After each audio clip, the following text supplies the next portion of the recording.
Power Query is a great tool, but it's not only great at work, it is also very useful in personal life. Power Query improved my personal finance, and I'll show you how it can improve yours. Long story short, I automated the tracking of my monthly spendings using Power Query. Let me show you how. To do that, a few conditions have to be satisfied. The first one, of course, you need Power Query installed. The second one, you need your monthly bank statements in CSV or PDF format. It is better to have them in CSV format, but if you only got them in PDF, it's not a big deal, it just needs more data cleaning. So let's get into it. This folder contains bank statements with some adjustments, and this CSV folder will be used to extract and to clean the data. So let's go back to our Excel file, go to Data tab, get data from file, from folder. Select the CSV folder and open. Now combine and transform data. Note that in these bank statements, the delimiter of the column is the semicolon. But in your case, it could be a comma, or a space, or a column, or whatever. But note that if you choose the wrong delimiter, your columns won't be delimited. So let's select again the semicolon and click OK. So this is the raw data of our bank statement, and let's navigate around it a little bit to see how the data is placed.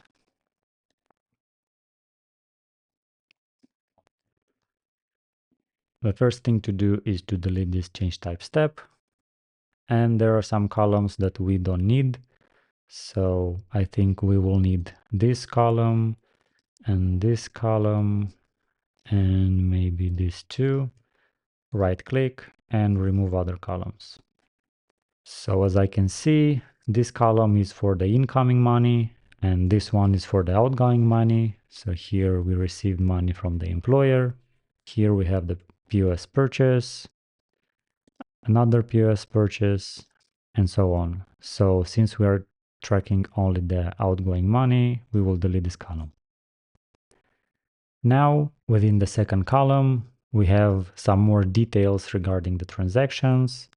As I said, we are focused on the POS purchases. Below we have the card number and the terminal. The terminal is the actual place where we made the payment.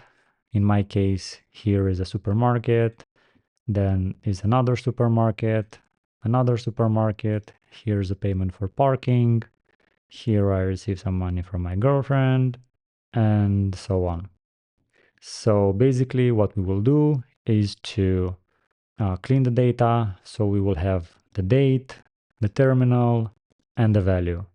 The issue here is that our terminal row is always below the date with 2 rows. So we will have to lift the terminal row with 2 places up. We will do this by using a technique that I've shown in a previous tutorial. So what we are going to do is to go to add column, and we will add 2 index columns. We will add one index column that starts with 1 and another that starts with 0. Now we will go to Home tab in Power Query Editor and we will select Merge Queries. Here in the lower window we will select our current query. In the upper window we will select the index column that starts with 1, and in the lower the index column that starts with 0. We won't touch here anything and we will click OK.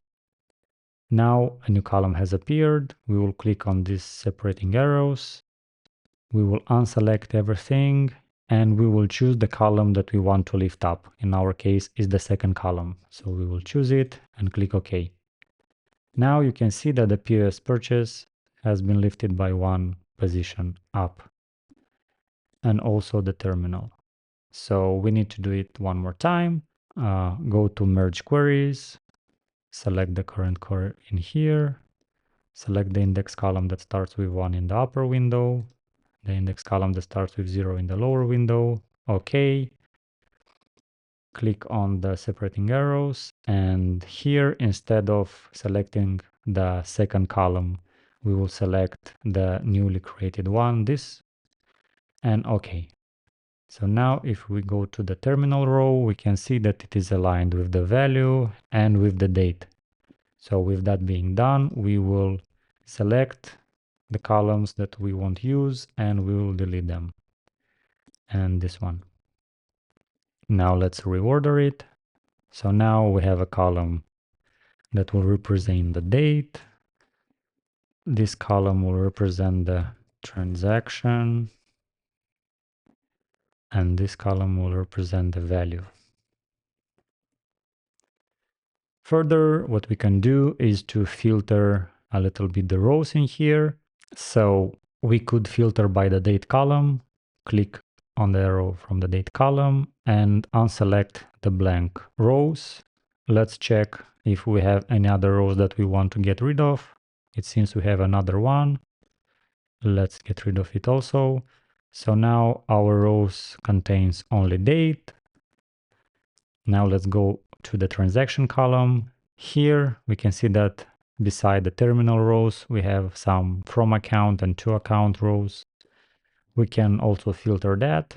Let's filter, and instead of filtering as we did previously, we will filter by text that contains specific text.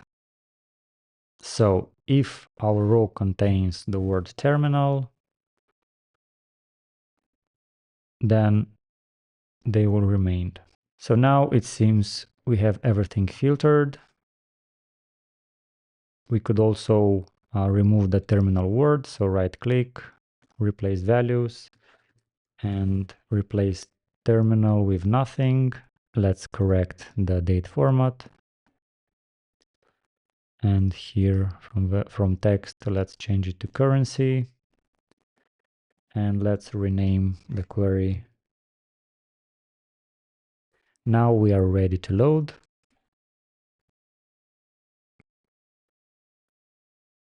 So we have a table that has been cleaned up and which represent all the transactions that have been made with the card.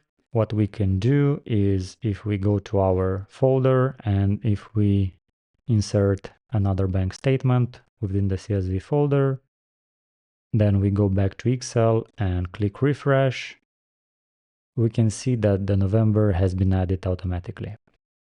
What we can do next is to categorize our transactions. So I'll make two categories, one for groceries and another one for house spendings. Select the transaction query, go to Data tab, and click on From Table/Range. Here, the first thing, we will correct the formatting. So the date, from date time, we will change to date. And the value, we will change to currency. And here, within the transaction column, this query we will call groceries. So we will filter all the transactions that contain payments at grocery stores, filter by text, and contain. Let's go to advanced. So I know that I go to Mega Market, then I go to Carrefour, I also go to Lidl, and I think that's it. I also pay at Kaufland. So it's finished, but we can see that the data has been filtered wrong. It's because we selected and instead of or. So let's change the condition to or and click OK. Now let's close and load. So we have a new table that contains only transactions made at grocery stores. What we could do, we could select again the transactions and let's create a new category. Go to data, from table/range.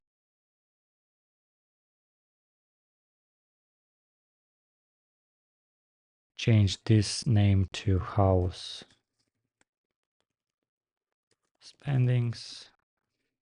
And let's correct again the type of the column.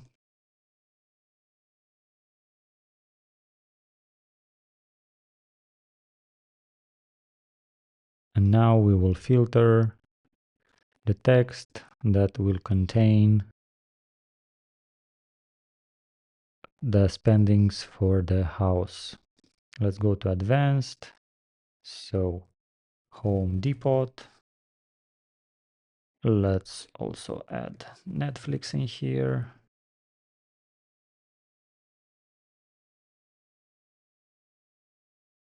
The mobile provider. Okay. I forgot to change the end to or. So now we have the transactions filtered. Now close and load. So you got the point how to create the categories. I won't create any more. But now what we can do is to create a simple pivot table from our queries. So go to another spreadsheet, go to insert pivot table from table/range. And here we will write groceries and we will click OK. We will select the date and the value. So you can see that the spendings for the October and November have been added to this pivot table. What we can do is to go to our CSV folder and add a new bank statement. Let's go to data and to our transaction spreadsheet with the table, and let's refresh the query. After a while, we have got the December month also added to our table.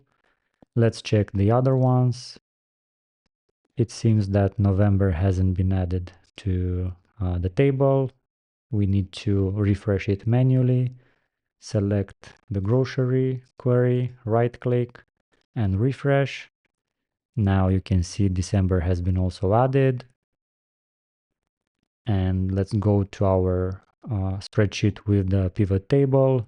It is not updated yet, but if we right click on it and click refresh, December is added. That's it for today. If you enjoyed the data cleaning process, you might also like my other data cleaning videos. If you enjoyed this video, leave it a thumbs up, leave your feedback in the comment section down below. It means a lot. My name is Christian, and it's a pleasure to be a part of your learning journey. See you.